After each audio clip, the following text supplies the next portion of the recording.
Selina Beko. Selina Beko, Selina Beko. Waouh, Selina Beko. On dit jamais, jamais. Car dans la vie, on ne sait jamais, oh. Kabila, tout peut arriver. Selina Beko. Selina Beko, Selina Beko.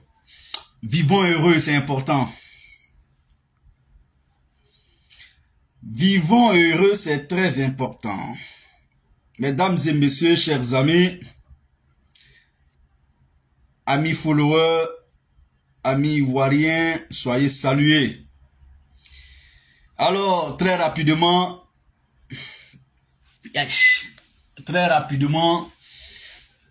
recevez chez vous, pour vous, notre belle et petite émission Matin Bonheur.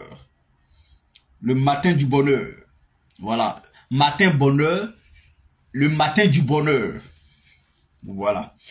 Alors, très rapidement, on va parler rapidement, hein, en 20 minutes. Aïe, aïe, 20 minutes, on ne pourra plus faire 20 minutes aujourd'hui, mais c'est pas grave. On va juste parler d'un aspect électoral en Côte d'Ivoire. Un ingrédient des crises politiques en Côte d'Ivoire. Rapidement, on va jeter un clin d'œil sur la commission électorale indépendante en Côte d'Ivoire. La CEI. D'autres confondent la CEI et la CIE. Mais ils sont un peu, ils ont les mêmes sigles, sauf qu'il y a le E est avant le I est avant le E. C'est en fonction de... Mesdames et messieurs, vous savez ce qu'on appelle la commission électorale indépendante dans l'organisation des élections en Côte d'Ivoire. C'est-à-dire, notre Côte d'Ivoire, notre pays s'est doté d'un organe, d'un instrument qui est en amont et en aval, au début et à la fin du système électoral en Côte d'Ivoire. Alors, c'est comme l'arbitre d'un match de football. ASEC joue contre Africa et Africa à son temps a accepté que l'arbitre soit un partisan de l'ASEC. Et on va au match.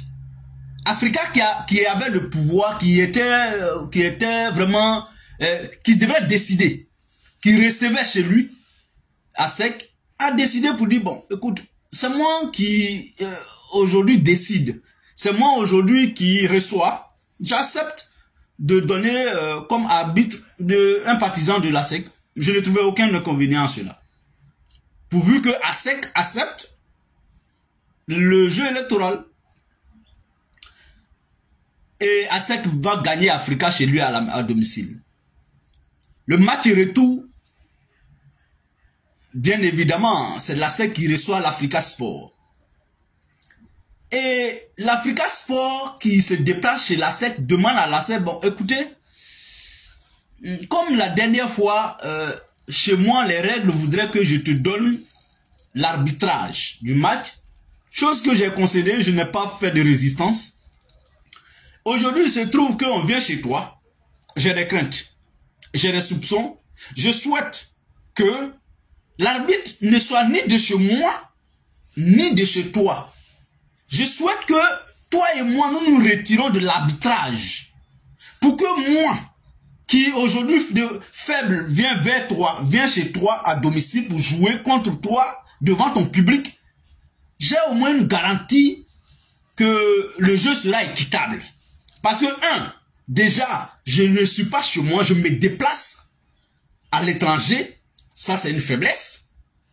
Deuxièmement, si je te donne encore l'arbitrage, vraiment, moralement, je serai vraiment affaibli 2 fois, doublement. Ce que je suggère, je ne demande pas que, parce que l'arbitre,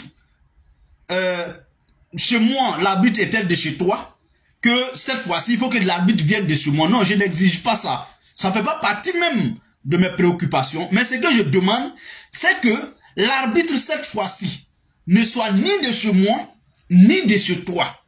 Ayant tiré les leçons de l'arbitrage que je t'ai donné chez moi, moi, je ne souhaite point jeu équitable. L'arbitre ne doit jamais être des deux camps adverses. Voici un raisonnement logique. C'est ça qu'on appelle un raisonnement logique. C'est ça qu'on appelle avoir du bon sens. Et puis la SEC dit, non, ça fait rien.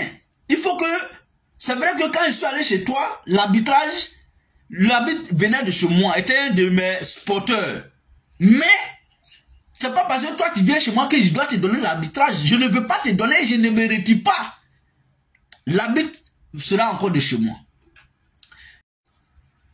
Quelque chose de biaisé. Dans cette atmosphère, la SEC n'est pas, je vais dire, l'Africa sera fondée de porter des soupçons sur la volonté manifeste de la SEC à vouloir truquer le match encore une fois de plus en sa faveur. Et c'est ce qui se passe chez nous en Côte d'Ivoire, en ce qui concerne en tout cas la commission électorale indépendante. En fait, j'ai pris ce volet pour que cette fois-ci, quand je vais aborder le sujet en 2 minutes, chacun comprenne mieux ce que je voulais faire passer comme message. Nous étions en 2010, alors que Gbagbo Laurent était président de la République.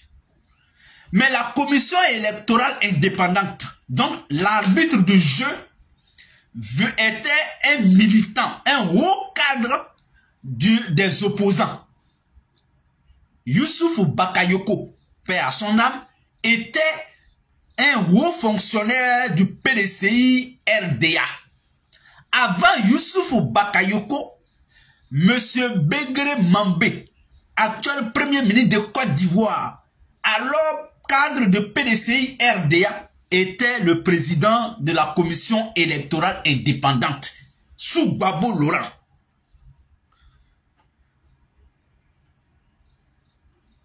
Et on connaît la suite.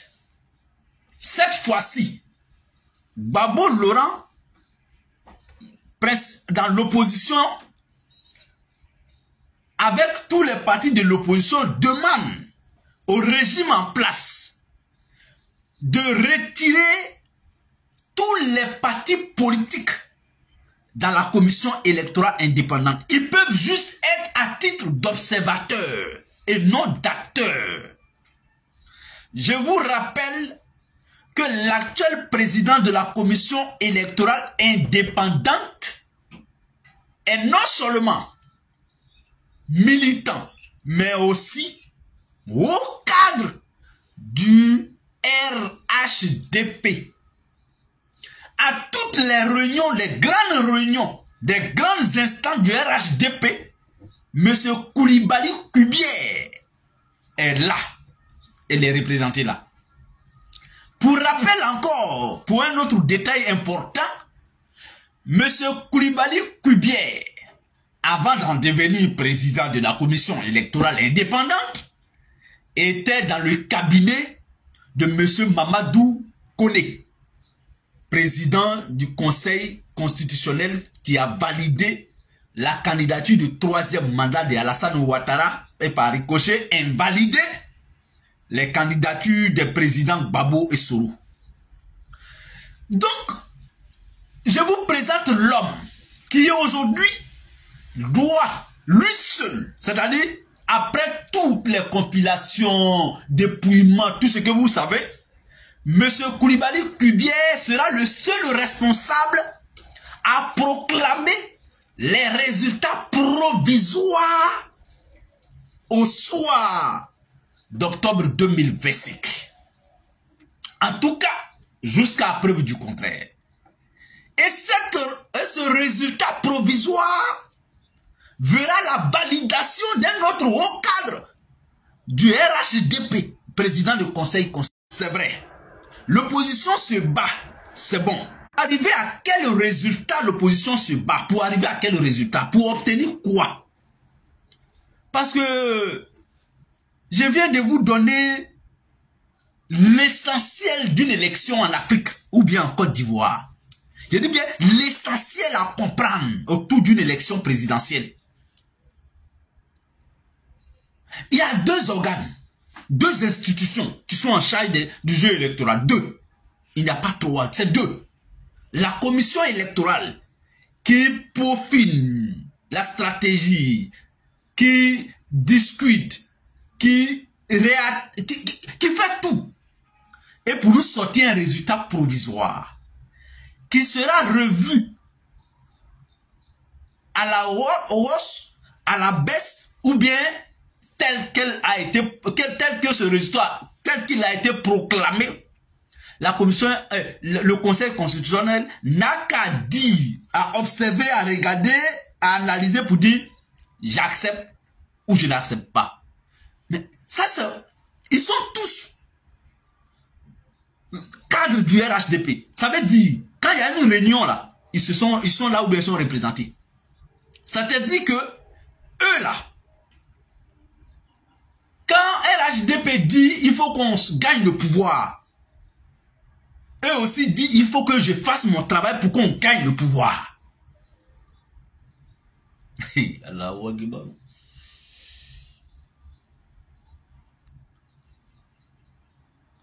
Si l'opposition n'a pas obtenu la refonte ou la réforme de la commission électorale indépendante, quelle sera alors, selon vous, la qualité d'une élection présidentielle sous Ouattara? En fait, c'est malheureux de le dire, mais excusez-moi, mais Ouattara a démontré sa malhonnêteté sur toute la ligne. Ouattara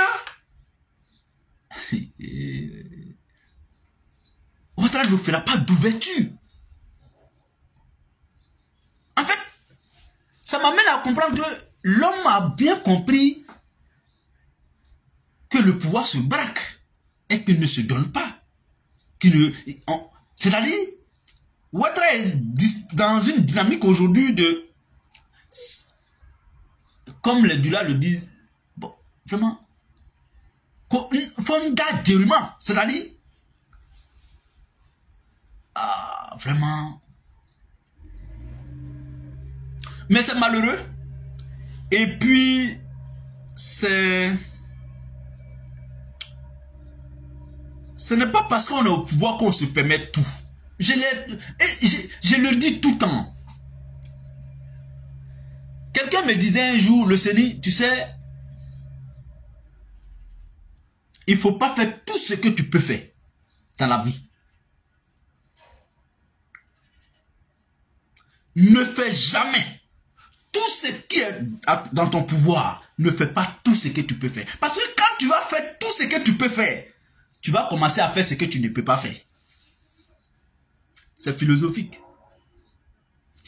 Quand tu fais tout ce que toi, tu peux faire dans ta vie, là, quand ça va finir, tu vas commencer à faire, puisque tu n'as plus rien à faire de tout ce que tu peux faire. C'est à ce moment-là que tu vas commencer à faire ce que tu ne peux pas faire. Ça sera le début de ta chute.